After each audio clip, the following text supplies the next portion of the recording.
welcome to the Cowgirl Bookworms podcast, a space for those of us who read books and wear boots. I'm your host, Brandy Bradley.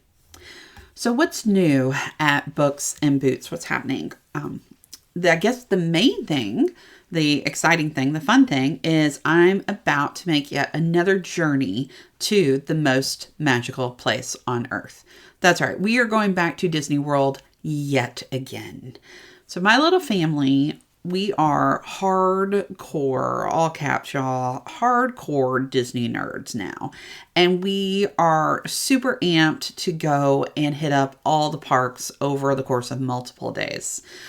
We do it all. We hit all of the rides. We took the Genie Plus system. We wear lanyards with pins on them. We buy mouse ears, all of the things. So very soon it's going to be me with 2 churros, one in each hand. So I'm very excited about all of that. But the thing about Disney, because we love it, right? But Disney is not for everyone. And that's great. It does not have to be. We have incorporated this phrase into our family where not everything has to be for everyone. In that sense of if you don't like something, that's fine. But if you do like it, that's great too. So this whole trying to get away from this concept of imposing fun things or things that we think are fun on other people, even within our own household. And, you know, there was, I just keep thinking back to when we first started going many years ago, where there seemed to be this, this idea that if you were a parent, at some point you were going to be obligated to endure these parks for your children's sake.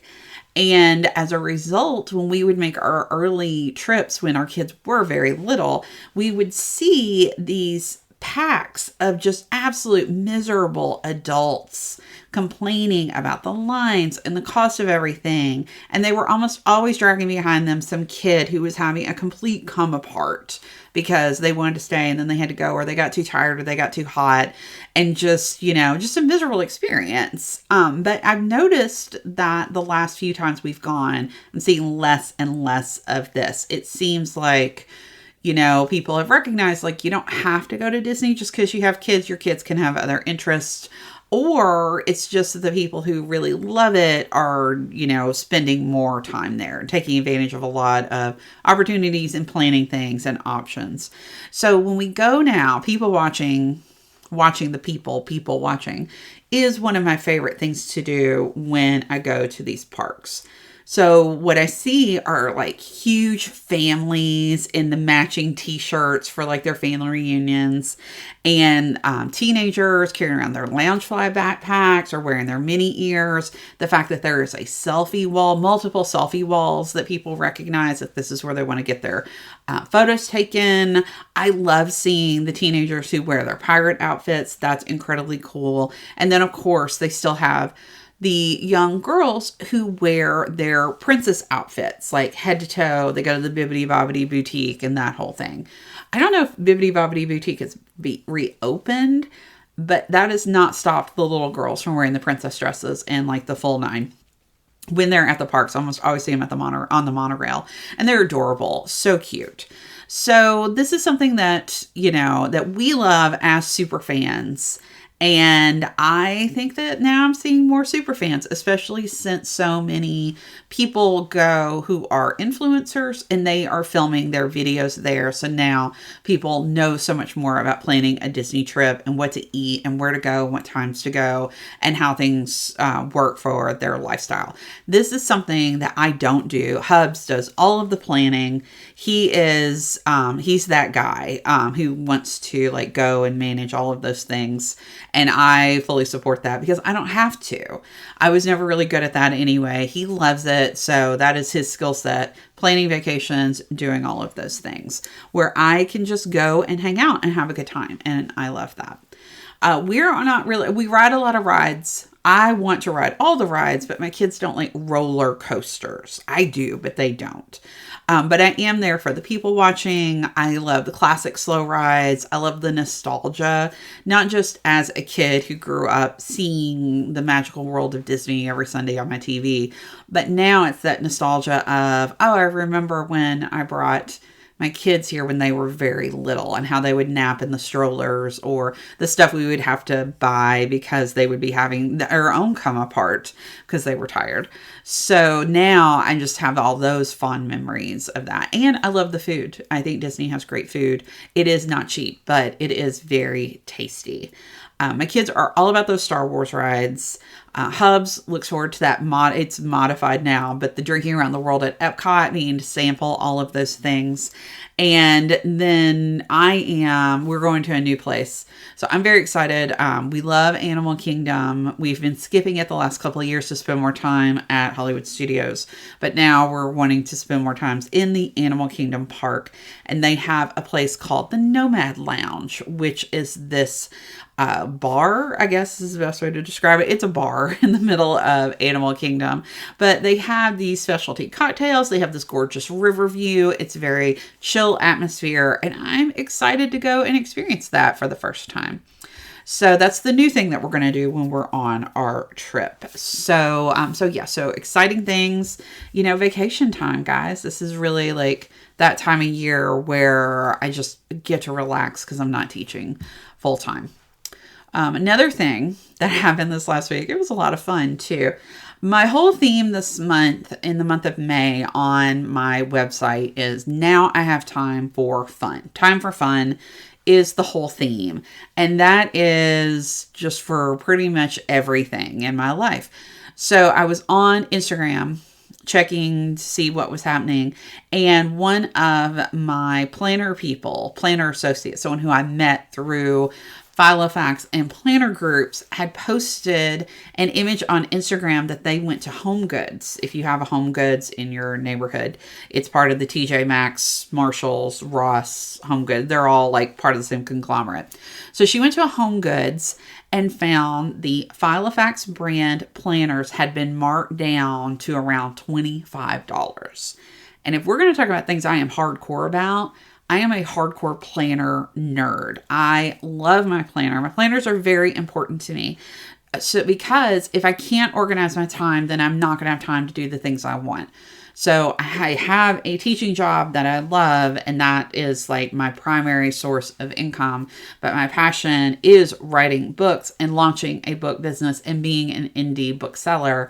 And in order to do all of those things, I have to keep up with how I'm spending my time, lots of to-do lists, lots of making the most out of my time. But what is great about the planner community is that they offer lots of tips. It's very individualized. It's very customized.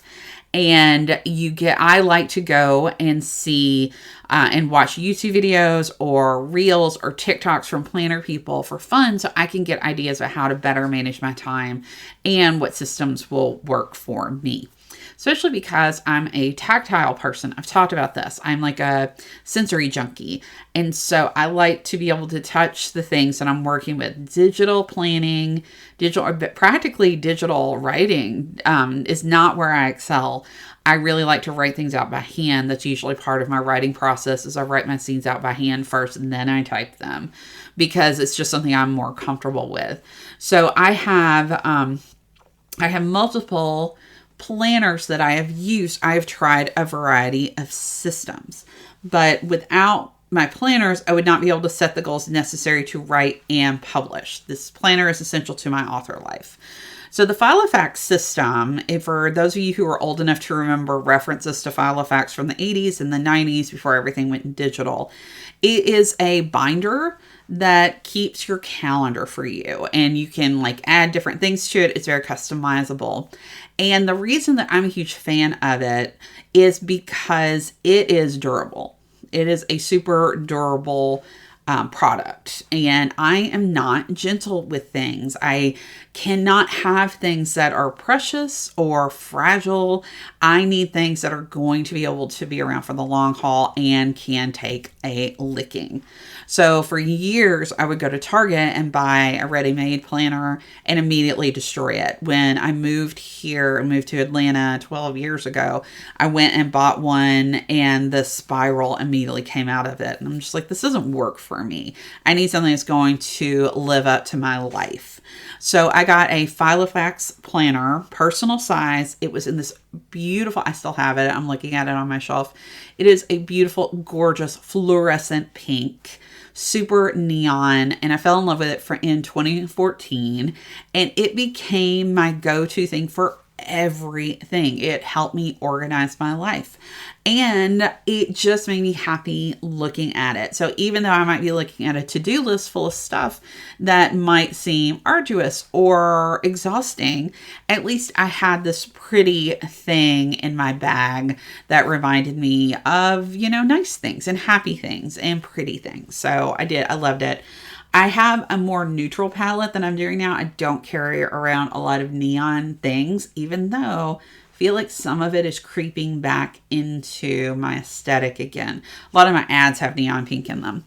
So I have more of a neutral, like black, basic black, classic chic thing going on, but I still have my pink planner. It's up on my shelf. I look at it very lovingly, a lot. So the fact that a Filofax planner was spotted at HomeGoods for a quarter of the cost, I had to go check that out. Like, I needed to know what was available in my neighborhood, because HomeGoods are a chain, but nothing is consistent because it's all closeout things. So I went, and at my local location, I found 2 different sizes in the Filofax Finsbury line, which is an excellent pebbled leather, lots of pockets on the inside, which means you could also set it up to where it doubled as a wallet. So you have like a calendar wallet situation, which is really, like for parents or moms, if you are with your child and you have to take them to the dentist or the doctor, or you're at a school event, often you find yourself in that space where they're like, okay, let's set up the next appointment. Oh, and we would like some money, please. So having a wallet that has a calendar in it just made sense to me. So I actually used that for a long time. Finsbury is a great system for that. I ended up actually not buying the planners though, trying to avoid, even though it's impossible for me sometimes, trying to avoid purchasing things just because they're a good deal, because then you have to like find something to do with it. But it was an excellent deal. But I ended up passing on it because none of the colors really went with that current aesthetic of like black chic that I'm going for. If they had had a nude or a black option, then I would have definitely been $25 poorer that day. But I am continually looking at different home goods stores because I live in an amazing large city, the great city of Atlanta. So there are tons of Home Goods and Marshalls and Ross and TJ Maxx, which everyone loves. There's tons of those in this area, so I can hit those up while I am out and about.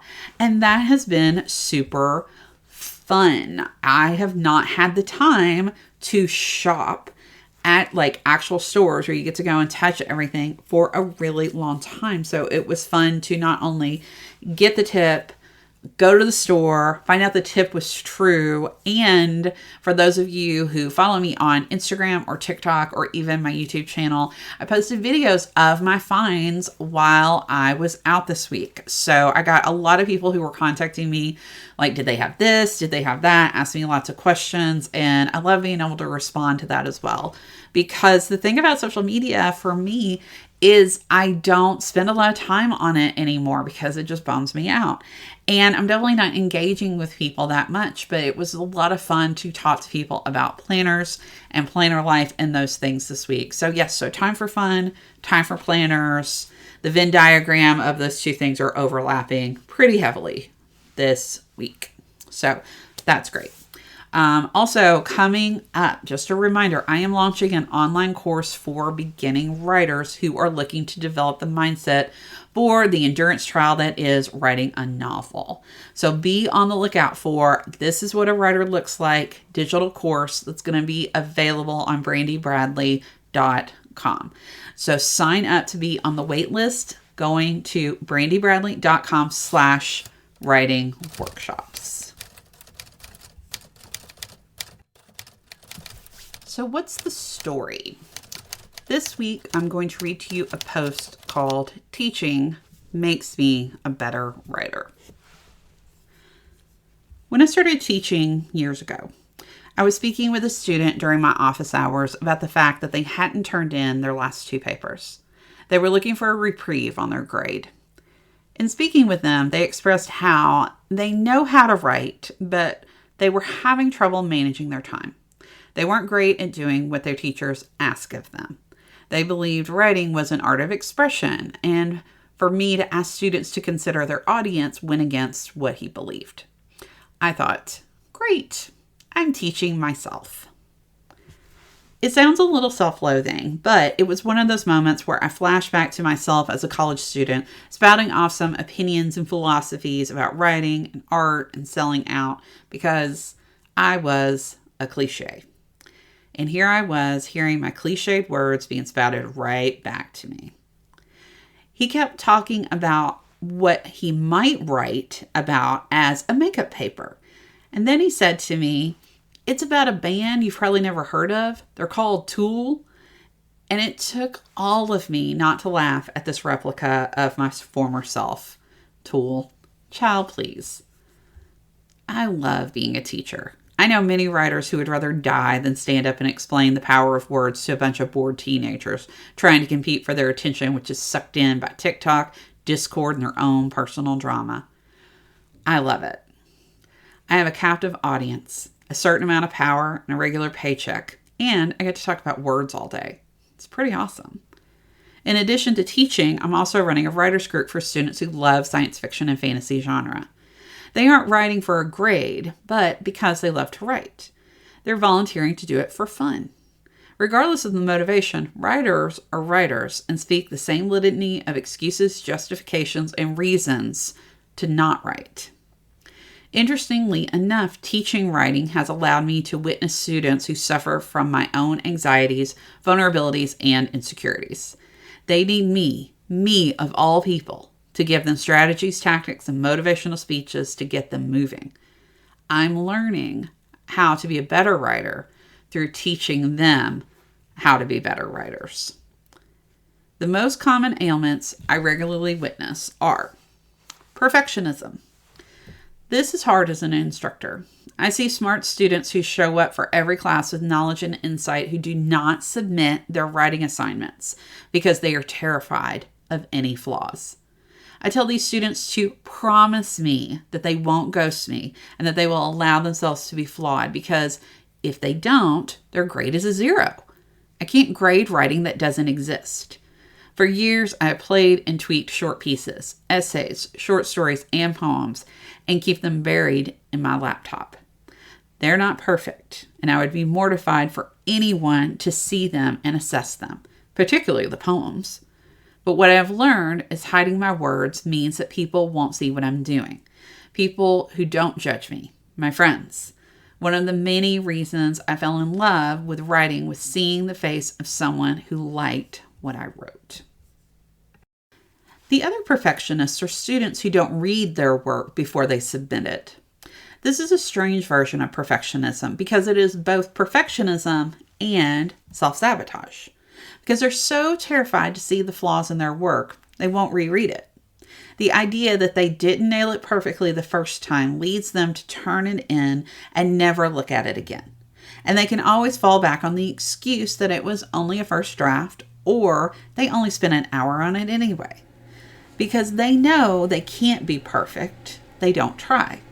This is also frustrating because despite the fact that they have read Shitty First Drafts by Annie Lamott, and because I tell them that many drafts are necessary, they refuse to look back in order to make their writing better.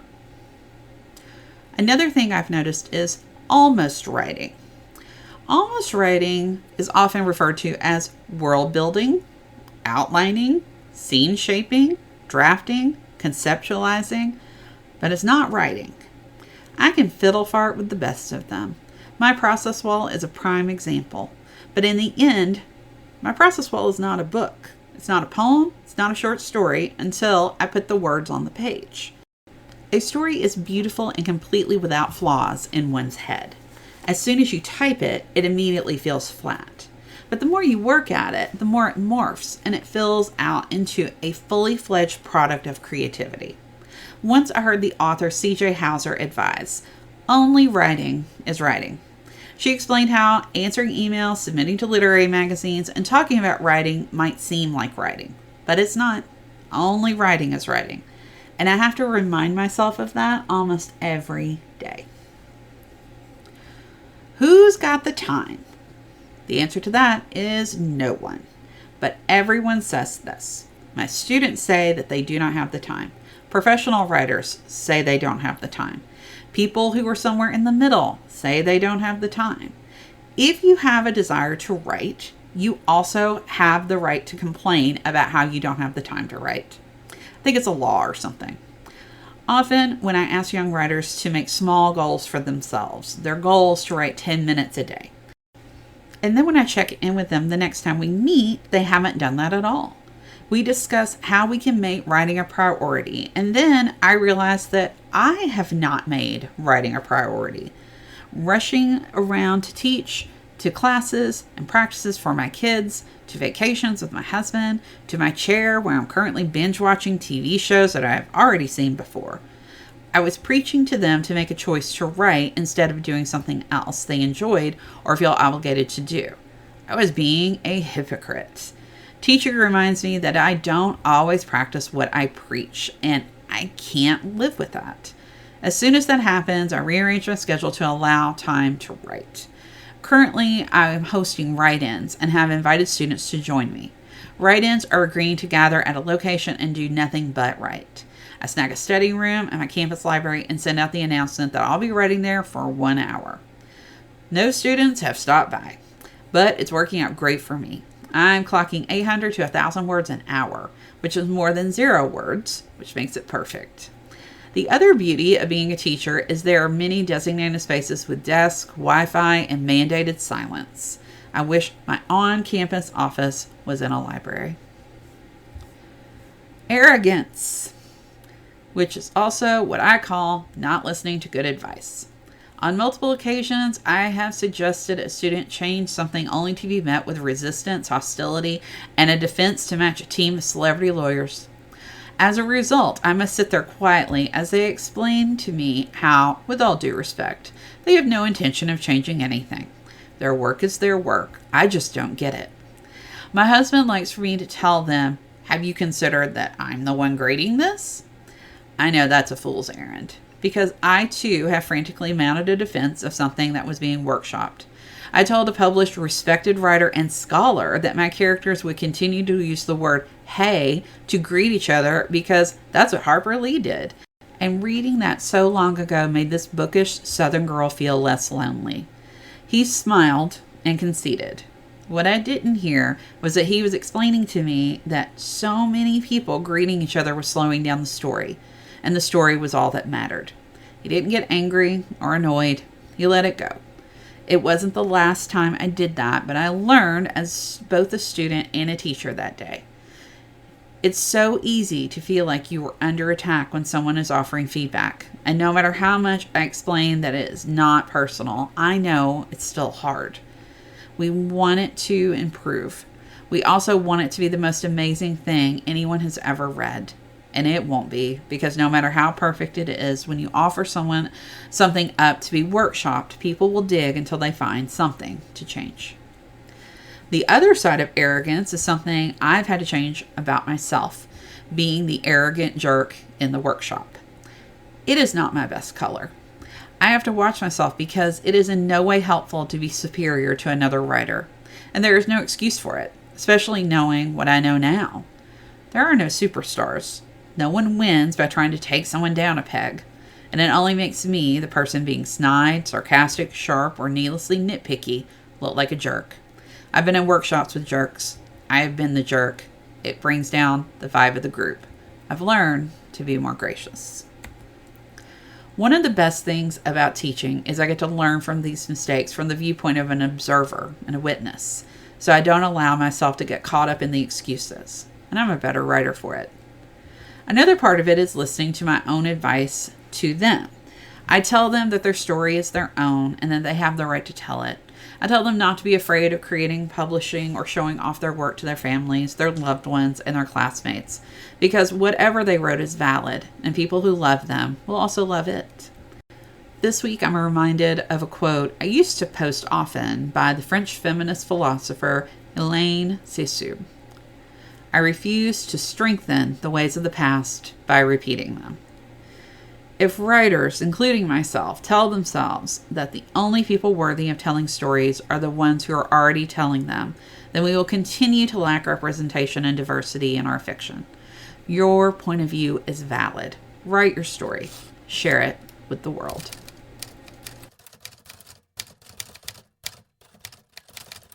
Remember, if you are looking for that motivation to tell your own story, be sure to get on the wait list for This Is What a Writer Looks Like, my online course for developing the mindset to write that novel, to write those poems, to write that memoir, and to do so much more. Go to brandybradley.com/writing workshops to get on that list. You'll be the first to know when it is available for pre-order.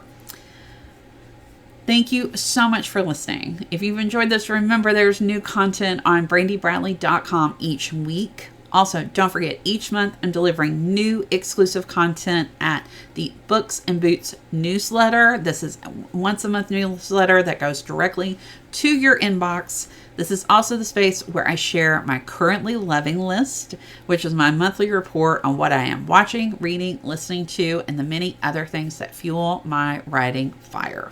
It's available at brandybradley.com/newsletter. Read books, wear boots, XOXO, be.